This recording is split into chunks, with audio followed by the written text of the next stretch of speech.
तो Donald Trump चुने गए हैं अमेरिका के राष्ट्रपति।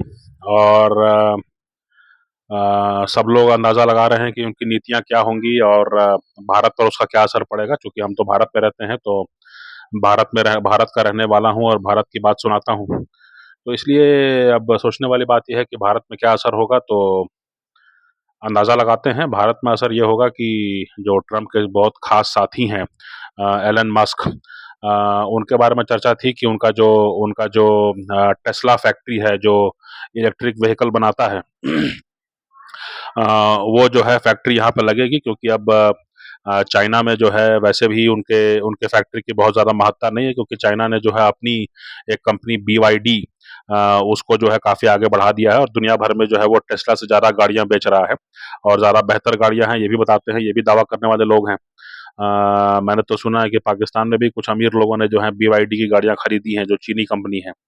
तो सवाल ये उठता है कि टेस्ला जो है वो ट्रंप और मोदी के बीच में जो है वो कहेंगे कि भाई आप लोग जो है हमको भारत में मौका दीजिए कि हम यहाँ पर फैक्ट्री लगाएं और हम यहाँ पर जो है रिपेयर वगैरह की सुविधा रखें। और जो है हमारा माल जो है वो बिकना चाहिए जो है भारत में। लेकिन बात सिर्फ इतनी साधारण नहीं है, क्योंकि चीन से भी हमारा मामला थोड़ा ठीक हुआ है पहले से। और चीनी निवेश की ज़रूरत है भारत को, और ख़ास तौर से इलेक्ट्रिक व्हीकल में ही जो है ज़्यादा ज़रूरत है। तो इसमें ये भी संभावना है कि जो BYD है, जो चीनी कंपनी है, उसका भी कुछ मामला यहाँ पर जमे। उसका भी जो है कोई फैक्ट्री या कोई सेटअप जो है वो भारत में लग सकता है। तो वैसी स्थिति में जो है कॉम्पिटिशन बढ़ना चाहिए और भारत के मार्केट में जो है ज़्यादा कौन बेहतर उत्पादन कर सकता है, ज़्यादा सस्ते में कौन बेच सकता है, इसको लेकर के कुछ मामला जम सकता है। तो अगर ऐसा होता है तो ऐसी स्थिति में जो भारतीय कंज्यूमर है, जो भारतीय उपभोक्ता है, वही जो है विजेता होगा और उसको ही लाभ होगा। और भारत का जो इकोसिस्टम है यहाँ पर, भारत तो में जो भी फैक्ट्री लगाएगा तो जाहिर से वो सोचेगा कि भाई यहीं के लोगों को, यहीं के फैक्ट्रियों को, यहीं के जो कंपनियां हैं उनको हम अपने ग्लोबल सप्लाई चेन से जोड़ें। ये ऑफर आप कर सकते हैं, ये ऑफर आपको करना चाहिए। तो ये संभावना है कि ट्रंप की तरफ से भी जो है ये प्रस्ताव आए कि एलन मस्क की कंपनी टेस्ला को जो है अपने यहाँ लगाने दीजिए और जब तक वो लगाएगा तब तक उसकी उसकी जो उसका जो उत्पादन है, जो उसकी गाड़ियां हैं, वो भारतीय मार्केट में बिकने दीजिए। ये एक बात हो सकती है। दूसरी तरफ जो है चीनी लोग भी जो है वो कहेंगे कि अब तो हमारे यहाँ मामला ठीक हो गया, अब तो जो बॉर्डर का इशू है सॉल्व हो गया, या कम से कम जो 2020 का मामला था वहां तक तो पहुंच ही गया है। तो इसलिए अब हमारे कंपनियों को मौका दीजिए कि हम भारत में जो है कंपनियां लगाएं और उत्पादन आपके यहाँ करें।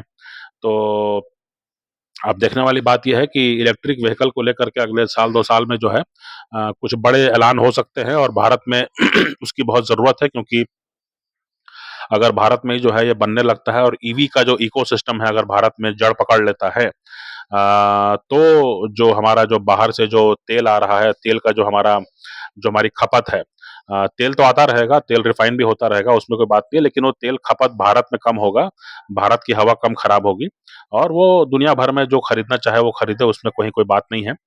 तो ये एक बड़ा मामला है। मुझे लगता है कि एक ट्रंप के कार्यकाल में, ट्रंप के चुने जाने के बाद में जो है भारत में इलेक्ट्रिक व्हीकल को लेकर के कोई प्रतिस्पर्धा की भावना हो सकती है। अमेरिका और चीन दोनों ऐसी कंपनियां हैं। अमेरिका और चीन के पास ऐसी कंपनियां हैं कि जो जो है इलेक्ट्रिक व्हीकल का उत्पादन बढ़ाना चाहती हैं। और चीन के साथ मामला ये भी है कि जो चीनी इलेक्ट्रिक व्हीकल अब इतना सस्ता है कि अमेरिका और यूरोप के बाजार को वो पूरी तरह से निगल रहा था। तो इसलिए जो है अमेरिका और यूरोप को मजबूरन जो है उन्होंने टैरिफ लगा दिया है, यानी कि अब वो जो है इतना भारी भरकम टैक्स लगा दिया है कि जो है अमेरिका और यूरोप में जो उसकी सेल कम हो गई है, काफ़ी कम हो गई है। और सरकार जो है वो चाहती है कि चीनी चीनी माल यहाँ कम बिके। तो वैसी स्थिति में जो है जो चीन की सरकार है और चीनी कंपनी जो है वो और बेहतर कुछ ऑफर दे सकती है भारत को कि अपना मार्केट हमारे लिए खोल दीजिए और बदले में जो है हम आपको काफ़ी कुछ बदले में देंगे। हो सकता है टेक्नोलॉजी भी शेयर करें, हो सकता है कि इकोसिस्टम में कोई ऐसा ऐसा कुछ कंपोनेंट से जोड़ दें जिससे कि जो है भारत में मैन्युफैक्चरिंग जॉब्स को जो है काफ़ी फ़ायदा हो। क्योंकि चीन में वैसे भी आबादी कम है और चीन में वैसे भी जो है वो पहले की तरह की आबादी रही नहीं।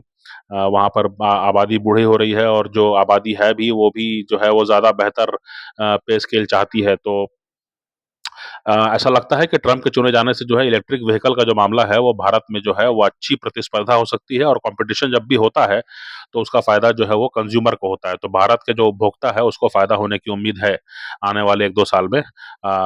देखते हैं क्या होता है।